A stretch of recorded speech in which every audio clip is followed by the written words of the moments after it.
Good afternoon, everybody. This is another duet. It's been a while since I have done the Quit and Repent Part 1, and to bring you up an update about that. When I did that, a couple of days later, someone had done something to one of my family members after that, and it took a while for me to get over it. Well, I'm here to do part 2, Quit and Repent. Today, I'm going to come to you with the scriptures, Nehemiah 4:15 and Job 5:12 and 13, and Isaiah 48:22. Now, Nehemiah 4:15 says, "And it happened, when our enemies heard that it was known to us that God had brought their plot to nothing, that all of us returned to the wall, everyone to his work." In Job 5:12-13 it says, "He frustrates the devices of the crafty, so their hands cannot carry out their plans. He catches the wise in their own craftiness, and the counsel of the cunning comes quickly upon them." In Isaiah 48:22, "There is no peace, says the Lord, for the wicked." And I'm coming to you saying that this is for the people who tried to pray against you, and for the people who try to run game on you and thinking that they can get away with how they treat you. And coming from my experience, they got a heck of a reaping season coming to them. I mean, you can take matters in your own hand, or just let God handle it. And I choose to let God handle it, because he could do far more damage than I can.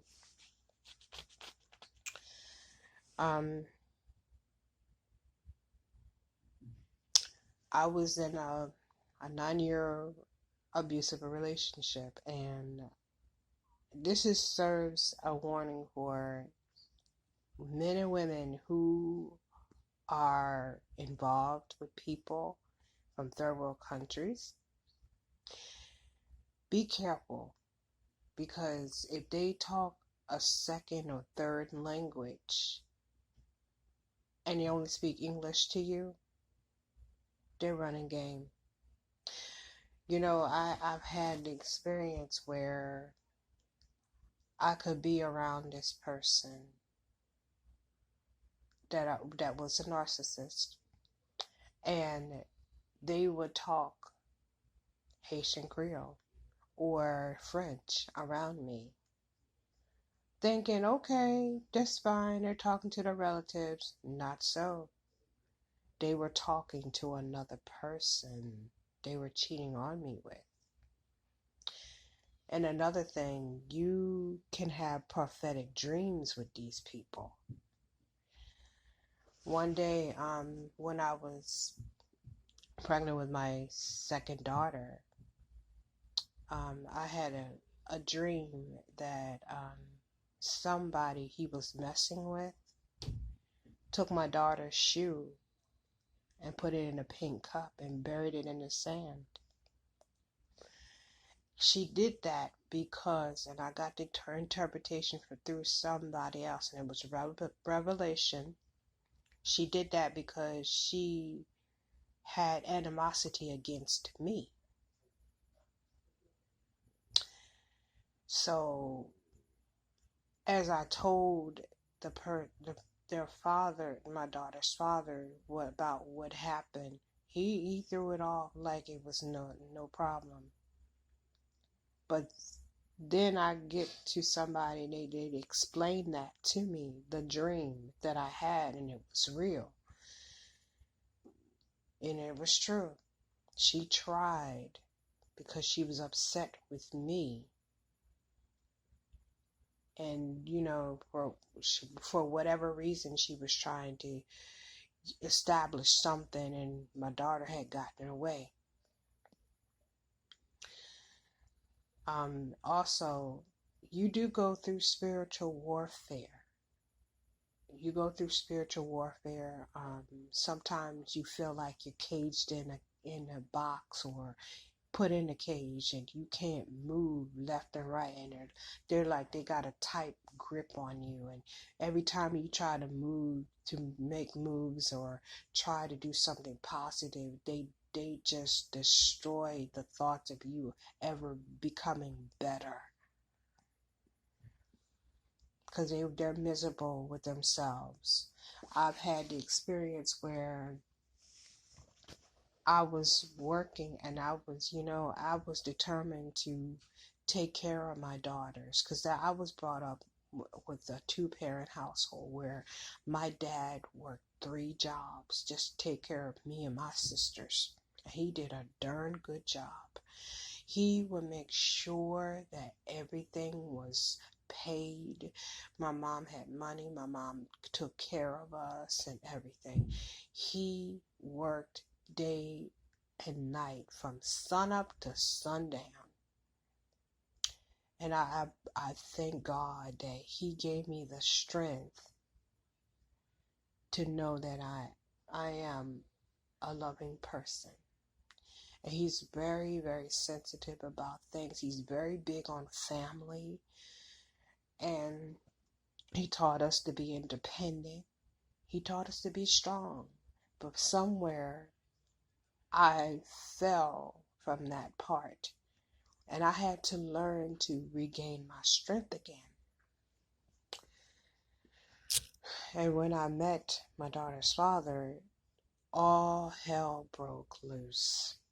At first, he painted a picture, and I thought, I was on cloud 9. And I was happy, and everything. Or so I thought. It was all fake. It wasn't until about 6 months into the relationship that he was cheating on me. He was lying to me and saying he was talking on the phone with other females, but lying and saying that was his cousin, when in fact it wasn't. I was in school at the time for pharmacy tech. And I was happy. I felt like I found the one. I felt like, my children, my sons finally have a male figure to teach them how to be a real man. But it wasn't so.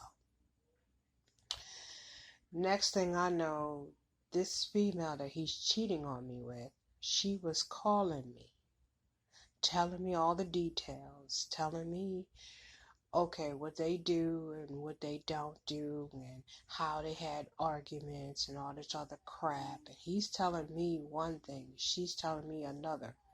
One day she put me on 3-way, and the truth came out. He didn't know. He knew that I was on the other one, but I didn't say anything because he was trying to pick his words carefully. Well, I left that on. Well, he left, and he left, and come to find out it was other females he was messing with. So I decided to move to another county because I was tired. I was letting people stay with me, and it was a disaster. The people in my neighborhood, they did not like me at all, or my kids. So I had to leave. I had to go somewhere where I could find peace of mind. And I did that. So when I moved there, once again, we meet up again, and come to find out, he moved that girl down the same place or the same county where I was. And he lived with her. He actually lived with her. And then how convenient, it was right across of where he lived at with his family. He didn't tell me all of that. And she calls me again and tells me everything, the rundown, how he beat on her, how he cheated on her, and how he was up there going from state to state, and he was messing with this other female and stuff. And I later found out that he was engaged to this girl. It's like every woman that he cheated on me with was either an African or an island woman. Okay? And I was just the American one, the meal ticket. So I'm broken. I'm already broken. And I don't know why I went back, but I did. And, I actually really did love this person. And love just wasn't enough. Love was not enough. Then it got to the point that my job was acting crazy. They would not schedule me. They, until the point that I was homeless for 6 months. And he disappeared. So then me and my sons, we go into a shelter. And we were in the shelter for a good while, for 6 months. And all I can say is God kept us.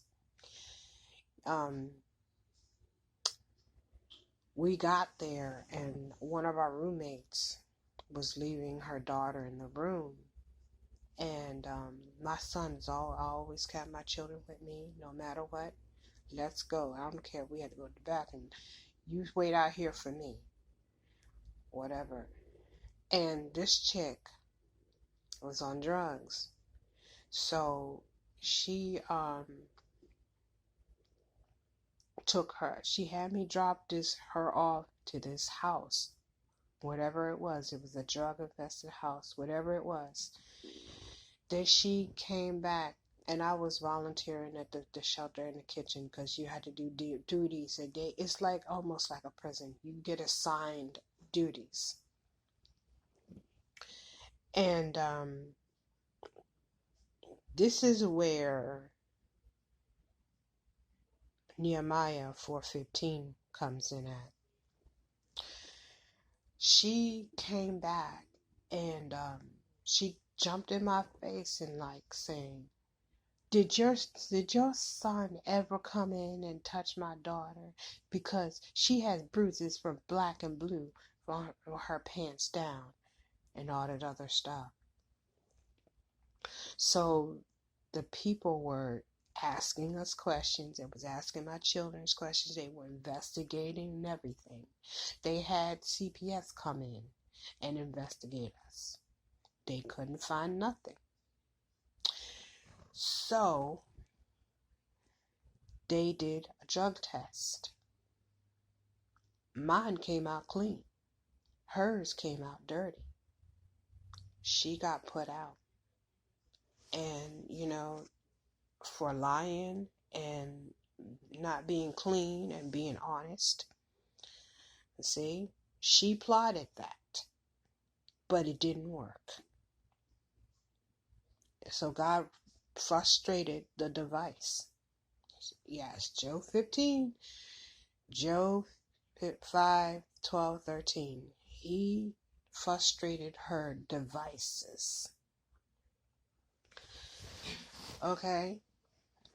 Once I got my my place. I finally got a place after going back and forth with my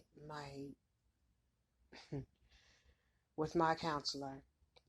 We were going at it because she was being so pompous and so rude to me, and she was just being so rude. So I ended up getting my place. Okay. And then all of a sudden I get this call, and it was him again. He's all the way in Boston. Did not know that's what was really going on. Like I said, he got engaged and I didn't know about it. So then he comes back, and this time he's different. He is so different. My sons, I noticed he was trying, I don't know, my sons just, the mood started to change little by little, but I wasn't sure. So then I'm going to work.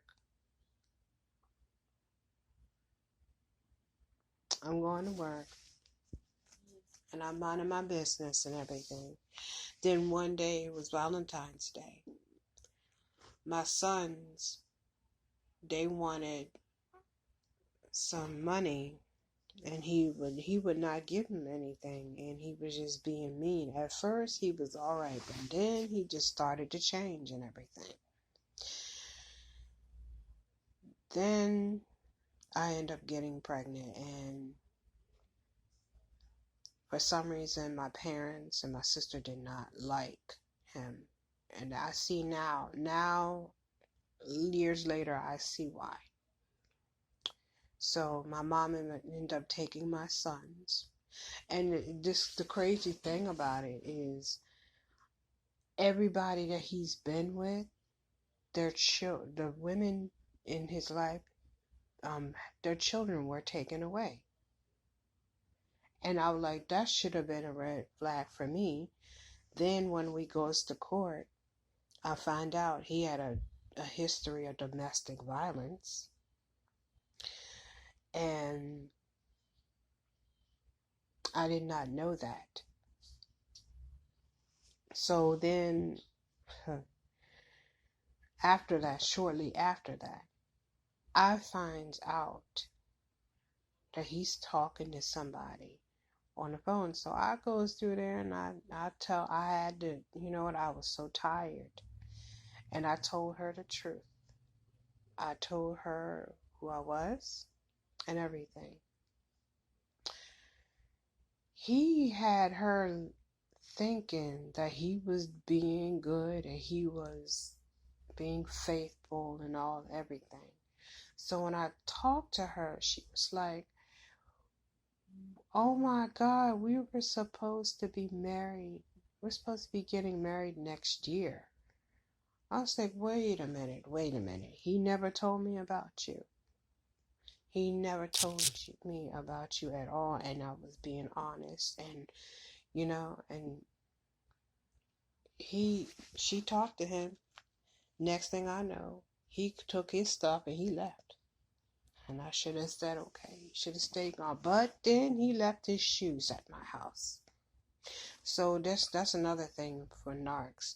When they leave stuff at your house, that's for them to come by and talk to you and do what they're trying to finesse you into thinking that you want a relationship or you want them back when it's not true. So after that, it gets a little worse. He started being really crazy, started cheating on me and everything. And my pregnancy wasn't even easy. Now, he didn't have no license, okay? So I ended up getting a car. All right, and it was in my name, so I was all right. Not one time was I able to use it And mind you, I've just lost my job and whatever. I wasn't able to use my own car, only when I needed to use it. So one day he goes to his little favorite neighborhood and somebody hit the car, and then they got this check that a check came in my name, right? So here I am. I cashed a check thinking that okay, and my birthday was coming up, and I thought he would give me something for my birthday. No, do you know he took that money, goes to the neighborhood, throw a little party, and mind you, he don't have nothing, no license, no nothing. I was pissed. Then another situation. I told him that I needed a car because he said he was going to sell the car. I said, no, I need a transportation. No, he sells it to his friend. And do you know his friend never changed that car over to his name? So he was driving around the car with my name on the car. But you sold the car. Don't make no sense. I don't know what happened to that car. That car may have gotten destroyed or whatever. But I had to pay $1,200 for that. Okay. I had my daughter. No, before that, we let a friend stay with us. His friend was very pleasant, but he, never paid, his half of the rent but he brought food in. That's all I can say. He did bring food in the house, which was fine. Okay. But then he decided to throw him out. And I don't understand what was the cause for all of that. Okay, now I move. I always kept nice things in my house. I've always kept nice things. And for some reason, when I asked them to make sure I have everything out of this house, please have him sent to my house. No, he didn't. I had some good things left behind because he was jealous because he didn't have nothing. He does not have anything decent. So he felt like I should lose stuff too. That's okay. So we get to the new place. Now, here's where it really gets crazy. He was being really, really rude and nasty. Okay, so my daughter was about 2 months old. And I decided to go get a job, which I did. And my job was union, so they took out a certain percentage of your check, which really wasn't much. But somebody had blessed me with a crib for her. One of his friends got a stroller for her. So while I was working, I said, okay, nobody has money for diapers. He don't have a job to buy diapers and everything. So I'm up here, I'm buying milk for the baby, I'm buying food, I'm buying clothes, and I'm buying shoes for her. Okay? Every time I got money, I got a case of diapers and a case of wipes. And that's always given. And maybe a book or a toy or something for her. Mind you, she's just a baby. He pitches a fit because he can't have money for beer or money for weed. or money to go out party and spend on other females. So I'm like, okay, something is really wrong with you. So then things just got worse. He was trying to make me not go to work, or, make me late for work, or, not have no transportation to work. He was just being evil. But then yet when it's time to payday, I need to go take care of my child. No, he's mad because he don't want me to spend money on my child, which I thought it was very wrong. It was very wrong. So then, as she got older, he was messing with his neighbor's wife. I did not know until I read the text message when she was saying, "Is your baby mom home? I'm trying to get some," and all this other crap. And yeah, she did that. She texted that. And she thought it was okay to come around when I wasn't at home. And then one day I came home, and it was like 11 o'clock, around 12 o'clock. Why was she standing on my deck hollering about, "Man, what the F? No, you don't have no business over here. You have a husband, you better learn to please him. Do not come here trying to mess up everything and other people's homes and stuff." After that, I lost respect for her, and I lost respect for him. Definitely for him. Then, come to find out, he had other women in my house, and they were stealing from me. And he was a thief as well. Yeah, they were stealing from me. And this one particular one, I can't stand her from the day, but God forgive me. One day, I was pregnant with my second daughter, and this is when I had a dream about the pink cup and the shoe. And I also had a dream about him, like I was walking around a corner and he was talking to a woman in French.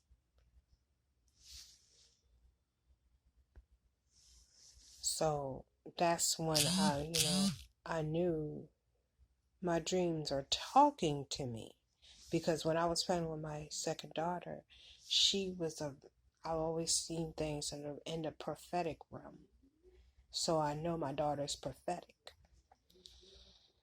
And then one day I was coming home from work. I also had a truck. I had a Lincoln Navigator at the time. And he claimed and swore up and down that it wasn't in working order. But why you driving and riding your little hose around? I mean, your harlots around.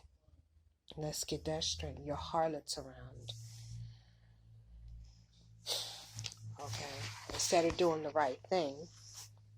So one day I was like 2 months pregnant. This is when I just found out. He asked to borrow my phone because his phone was broke. Okay. So here I am. I said, all right, I'm thinking nothing of it. I thought nothing of it. Okay. Mind you, I thought nothing of it. And